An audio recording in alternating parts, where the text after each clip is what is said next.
झारखंड में हेमंत सोरेन का जलवा है। हेमंत सोरेन लगातार प्रधानमंत्री मोदी पर हमला कर रहे हैं। प्रधानमंत्री मोदी ने कहा कि हेमंत सोरेन ने किस तरह से एक आदिवासी नेता चंपई सोरेन के साथ जो व्यवहार किया वो किसी भी हद तक ठीक नहीं था। उसके बाद हेमंत सोरेन ने बड़ा हमला किया। हेमंत सोरेन ने कहा कि जिन लोगों ने आडवाणी को वनवास में धकेल दिया, जिन लोगों ने मुरली मनोहर जोशी को वनवास में धकेल दिया, वो चंपई सोरेन की बात करते, हम तो उनका सम्मान करते थे और हमने उनको मुख्यमंत्री बनाया। नमस्कार, मैं शंभू कुमार सिंह और आप देख रहे हैं नेशनल दस्तक। झारखंड में चुनाव मजेदार स्थिति में फंस गया है और बीजेपी के लिए यहां कुछ ज्यादा नहीं है। बीजेपी के लिए यहां बिल्कुल कुछ ज्यादा नहीं है और इसलिए मैं कह रहा हूं कि जो झारखंड का चुनाव है वो सबसे ज्यादा मजेदार है। प्रधानमंत्री पर हेमंत सोरेन ने पलटवार किया है। चंपई सोरेन जी के साथ इन लोगों ने क्या किया? इन लोगों ने एक आदिवासी बेटे को अपमानित करने में कोई कसर नहीं छोड़ी, जिनके लिए अपने परिवार में से बड़ा कुछ नहीं है। वो आप लोग की परवाह क्या करेंगे? ये प्रधानमंत्री ने कहा, जिसके बाद जेएमएम ने कहा है। क्या एक बार भाजपा जनक लाल कृष्ण आडवाणी को एक दिन के लिए प्रधानमंत्री नहीं बना सकते थे? आदिवासी सोनेवाल जी को असम में जिस तरह से बेइज्जत कर एक दल बदलू के हाथों आपने कुर्सी से हटाया, किसे नहीं पता? सोचिए, असम में सोनेवाल आदिवासी समाज से थे, वो मुख्यमंत्री थे, उन्हीं के नेतृत्व में चुनाव जीता गया और बाद में ब्राह्मण समाज के हेमंत बिश्व शर्मा को, जो अब प्रभारी भी हैं झारखंड में, इसको मुद्दा बना रही है। एमपी वाले मामा का चेहरा जब देखो ऐसा लगता है कितने दर्द में है। वो कभी वो हंसते भी नहीं और आखिर में भगोरा भगोरा होता है। कोल्हान की जनता भगोरों से अच्छी तरह से पहचानती है। तो ये बड़ी खबर है जो सोशल मीडिया पर वायरल है, लेकिन मैंने जो एक चीज देखी है वो बताना चाहता हूं। सोचिए, कांग्रेस ने इस देश में 60 साल तक जातिवाद मनुवाद को पाला पोसा। कांग्रेस ने SC ST OBC, तब भी 90% आबादी थी SC ST OBC किसानों की, आज भी आबादी है। जाट पटेल मराठा गुर्जर सब लगा दे तो 90% आबादी है। लेकिन कांग्रेस के 60 साल में जनरल कैटेगरी के लोगों ने मजा किया। ब्राह्मण समाज के, क्षत्रिय समाज के और वैश्य समाज के लोगों ने मजा किया। उन्हीं को सत्ता मिली, वही मुख्यमंत्री, वही गवर्नर, वही राज्यसभा सांसद, वही विधायक, वही विधान पार्षद, वही मीडिया, वही जुडिशियरी, वही कॉलेज यूनिवर्सिटी, वही चीफ मिनिस्टर बनते रहे। इस देश के SC ST को सिर्फ अपने रिजर्व सीट का मिला। जो बाबा साहब के संविधान की वजह से SC ST के लिए रिजर्व सीट था, उसी पर वो चुनाव जीतते थे। तो सबसे ज्यादा नुकसान किसका होता था? OBC का। और आज भी हो रहा है OBC का। सोचिए, मैं देख रहा हूं महाराष्ट्र हो या झारखंड हो, कांग्रेस बीजेपी जमकर जनरल को टिकट देती है और उस पर से बद इंतजामी और SC ST OBC के नेता इस ऐसे अनपॉलिटिकल हैं।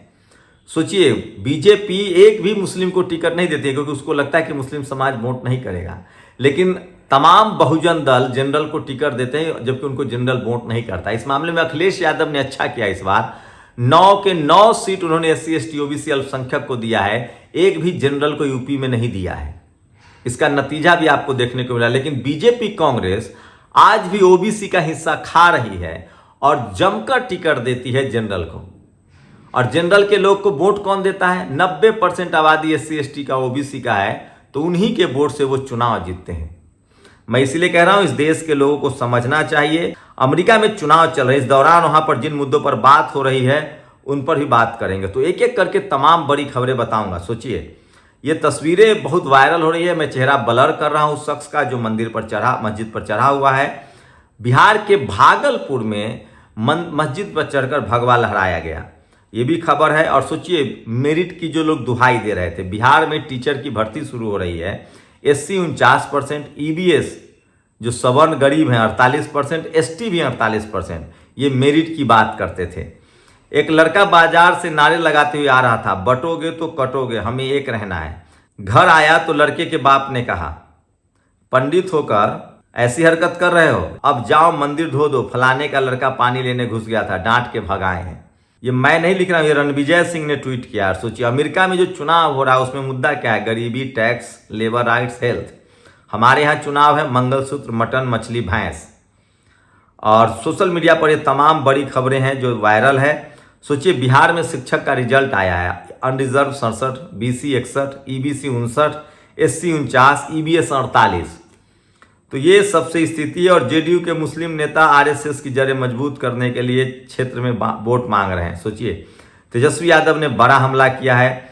एक दुखद खबर है, उत्तराखंड के अल्मोड़ा में एक बस हादसा हुआ है, यात्रियों से भरी हुई गिरी है, जिसमें 15 लोगों के शव अब तक निकाले जा चुके हैं। हम तस्वीरें दिखा सकते हैं। और ये है बागेश्वर धाम। ये शख्स इतना घोर जातिवादी है कि आप कल्पना नहीं कर सकते हैं। बागेश्वर धाम वाले धीरेन्द्र शास्त्री से दलित नेता उदित राज के रिगार्डिंग एक सवाल पूछा गया। धीरेन्द्र शास्त्री ने कहा, मेरा मुंह बहुत पवित्र है, मैं उनका नाम भी नहीं ले सकता। सोचिए, धीरेन्द्र शास्त्री एससी समाज के नेता के लिए इस तरह की भाषा का इस्तेमाल करता है। आप सोचिए, बटेंगे तो कटेंगे। इन लोगों के लिए दलित, पिछड़ा, आदिवासियों की कितना सम्मान है और किसानों का, वो धीरेन्द्र शास्त्री ने सही बोल दिया है। सरकार ने बेईमानी में पुलिस को पार्टनर बनाया, अखिलेश यादव का बयान है। और जय भीम न बोलने पर मध्य प्रदेश के रीवा में ब्राह्मण युवक विशाल तिवारी की हत्या, एक पुजारी के बेटे को एमपी में एक बोर्ड पर। तो सोचिए, इस तरह के द ब्राह्मण कम्युनिटी का ये आरोप है कि जय भीम न बोलने पर ब्राह्मण समाज के एक युवा की हत्या की गई है मध्य प्रदेश के रीवा में। सोचिए, मैं हर तरह की हत्या का विरोध करता हूं। अगर कोई जय श्री राम बुलवाने के लिए हत्या कर रहा है, लिंचिंग कर रहा है कोई, तो भी मैं उसकी निंदा करता हूं। कोई जाति के नाम पर हत्या कर रहा है तो भी मैं उसकी निंदा करता हूं। और कोई जय भीम के नाम पर हत्या कर रहा है तो भी उसकी निंदा होनी चाहिए। औरैया में दीपावली के दिन एक एससी समाज के युवक पर मारपीट करने वाले सभी आरोपियों को गिरफ्तार कर लिया गया है। दिल्ली में एक स्क्रीनशॉट देखिए। सोचिए, दिल्ली में अमित शाह जी की पुलिस की इंतजाम है, वहां ट्रैफिक वाले को बोनट पर घुमा रहे थे। और बात क्रिकेट की, सोचिए, भारत बुरी तरह से न्यूजीलैंड से क्लीन स्वीप हो गया है, तीनों टेस्ट मैच हार गया है। एक तो टेस्ट मैच में तमाम SC ST OBC को खेलने नहीं दे रहे हैं, रिंकू सिंह को, सूर्य कुमार यादव को, मयंक यादव को नहीं खेलने दे रहे हैं ये लोग। साथ ही गौतम गंभीर से सवाल पूछा जाना चाहिए। साथ ही सोचिए, जो अमित शाह के बेटे हैं वो टीम को चला रहे हैं, तो उनसे भी सवाल पूछा जाना चाहिए, जो सोशल मीडिया पर वायरल है। और कोहली फ्लॉप हो रहे हैं। जब वो बढ़िया खेलते हैं तो कहते हैं कि ये बाबा की कृपा है, और जब वो फ्लॉप हो रहे हैं तो क्या वो कहेंगे कि ये बाबा की वजह से हुआ है। और सोचिए, दलित का ये नाम नहीं ले सकते हैं बागेश्वर धाम, लेकिन मुसलमान से हाथ मिला सकते हैं। और यहां कह रहे हैं कि बटेंगे तो कटेंगे। सबसे बड़ी खबर है, मल्लिकार्जुन खड़गे ने एक बड़ा सवाल उठाया है। कांग्रेस के अध्यक्ष हैं और आरक्षण को लेकर उन्होंने अपना एक बड़ा सवाल उठाया जो सोशल मीडिया पर वायरल है। जो केंद्रीय विश्वविद्यालय में अध्यापकों का आरक्षण का हक छीन रहे हैं, वो दूसरों को जन कल्याण का पाठ पढ़ा रहे हैं। RTI से पता चला है 46 केंद्रीय विश्वविद्यालयों में 18,940 पद में 27% शिक्षकों के पद खाली हैं। इसमें 38% से ज़्यादा SC ST OBC आरक्षित पद खाली है। SC 32%, ST 40%, 18,000 पदों में से OBC 41%। प्रोफेसर की श्रेणी में 55% पद खाली हैं। EVS 71% शिक्षण पद खाली हैं। गैर शिक्षकों में 35,640 पदों में 47% पद जो है रिक्त हैं।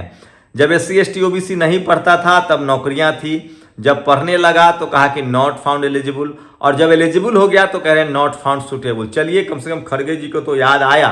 ये सब उन्हीं की पार्टी में 60 साल हुआ है। लेकिन मैं कह रहा हूं, अब दलित पिछड़ों को अपनी आवाज बुलंद करनी चाहिए। ये नीतीश कुमार का सोशल मीडिया पर वायरल हो रहा है वीडियो। सोचिए, उनका मानसिक स्वास्थ्य लगता है ठीक नहीं, अपने से कम उम्र के बीजेपी के भाजपा राज सांसद का पैर छू रहे हैं। ये भी सोशल मीडिया पर वायरल है और इसलिए RCP सिंह ने अपनी अब पार्टी बना ली है। और यूपी के सहारनपुर में 5 लड़कों ने पुलिस वालों की पिटाई कर दी। अब वो 4 गिरफ्तार हुए हैं। और बीजेपी का बुलडोजर अन्याय। आजमगढ़ में एक SC समाज के पुश्तैनी घर को ढाया जा रहा है। तहसीलदार ने आदेश दिया है कि दीपावली से 2 दिन पहले की तारीख चुकी ताकि पीड़ित कोर्ट न जा सके। और हेमंत सोरेन का ये वीडियो वायरल, उन्होंने कहा है कि राज करो और बांटो और राज करो अंग्रेजों की नीति नहीं थी, ये बीजेपी वालों की नीति है। और EVM के डर से सारी दुनिया में चुनाव EVM से नहीं हो रहा है, हैकिंग के डर से। बस भारत में हैकिंग नहीं होता है। और देश में इतने अचानक शूटर कहाँ से आ गए, किसकी धमकी मिल रही, कहीं गोली चल रही है। और हम बटेंगे तो कटेंगे, इरफान अंसारी आलम लूट ले जाएंगे, ये हेमंता विश्व शर्मा का है, जिन्होंने एक ट्राइबल को मुख्यमंत्री से हटवाकर खुद मुख्यमंत्री बन गए। और ये हैं योगी आदित्यनाथ के SP साहब। खूनी आत्मनिर्भर यूपी पुलिस की कितना ताकत दे दी है मुख्यमंत्री योगी आदित्यनाथ जी। ऐसे पुलिस अफसरों को कश्मीर में तैनाती देनी चाहिए। सोचिए किस तरह से लगातार इस पुलिस वाले का जो है बयान वायरल है। दुनिया के सभी देशों में EVM हैक हो सकती है, भारत में नहीं हो सकती है। तो सोशल मीडिया पर वायरल है। और ये बिश्नोई नाम का SP जो है वो कह रहा है कि अगली बार गोली भेजे में लगेगी। अखिलेश यादव ने कहा है कि छठ पर कोई इंतजाम नहीं है बनारस में। ये सोशल मीडिया पर वायरल खबर है। और कृष्ण कुमार बिश्नोई है इस शख्स का नाम, जो सरेआम कह रहा है कि हम आपके भेजे में गोली उतार देंगे। हाथरस में कुंवर लाल प्रजापति जी की रखी धान का फसल योगी जी के स्वजातीय दबंगों ने आग लगा दी है। और उत्तर प्रदेश में 27,000 स्कूल बंद हो रहे हैं, ये सबसे बड़ी खबर है। और वहीं सोचिए, हाल ही में एक पॉडकास्ट में सिग्नेचर एस्ट्रोलॉजर विवेक त्रिपाठी, इन्होंने भविष्यवाणी की है कि नरेंद्र मोदी तीसरा कार्यकाल नहीं पूरा कर पाएंगे। प्रधानमंत्री नरेंद्र मोदी जी अपना तीसरा टर्म कार्यकाल पूरा नहीं कर पाएंगे, उन्हें 2.5-3 साल के बाद ही अपना पद छोड़ना पड़ेगा। दरअसल इस भविष्यवाणी पर इसलिए बात हो रही क्योंकि पहले विवेक त्रिपाठी की कई भविष्यवाणियां सही साबित हो चुकी है। तो सोचिए, अब देश भविष्यवाणी से चल रहा है। अब जो लोग एस्ट्रोलॉजी में भरोसा करते होंगे उनको ये बात मानना चाहिए। और ये जो छोटे वाले बाबा अभिनव बरोड़ा, उनको सुरक्षा मिल गई है। उनकी माँ ने कहा था कि हमारे बच्चे को धमकी मिल रही है, लेकिन 6 बार के सांसद पप्पू यादव को सुरक्षा नहीं मिल रही है। और हिमंता विश्व शर्मा प्रधानमंत्री की भाषा बोल रहे हैं, आप हैरान क्यों हैं? राना आयूब ने सवाल किया है। और सोचिए, आईपीएल से लोगों ने दौलत बहुत कमाई, मालामाल हो गए, पर क्रिकेट खत्म हो गया है। जायसवाल, रोहित शर्मा, शुभमन गिल, विराट कोहली, सरफराज खान, रविंद्र जडेजा सब 0-0 पर बोल्ड हुए हैं। ये सोशल मीडिया पर तमाम बड़ी खबरें हैं जो आज वायरल है। और मध्य प्रदेश में भी 29,000 सरकारी स्कूल बंद हो गए थे। तो इस पर कोई बात नहीं करेगा। यहाँ के जातिवादी मनुवादियों को ईरान की महिलाओं की चिंता है, भारत की चिंता नहीं है। 27,000 स्कूल बंद का अखिलेश यादव ने भी विरोध किया है, बीएसपी सुप्रीमो मायावती जी ने भी विरोध किया है। तो ये आज की बड़ी खबरें हैं जो सोशल मीडिया पर वायरल है। अपनी प्रतिक्रिया जरूर दीजिए। शुक्रिया। नेशनल दस्तक की आपसे गुजारिश है कि अगर इसको बचाना चाहते हैं तो नेशनल दस्तक को सब्सक्राइब करने के लिए रेड कलर के सब्सक्राइब बटन को दबाएं, फिर बेल आइकन की घंटी दबाएं। नेशनल दस्तक को बचाने के लिए बहुत जरूरी है कि हर खबर को शेयर करें, लाइक करें, कमेंट जरूर करें।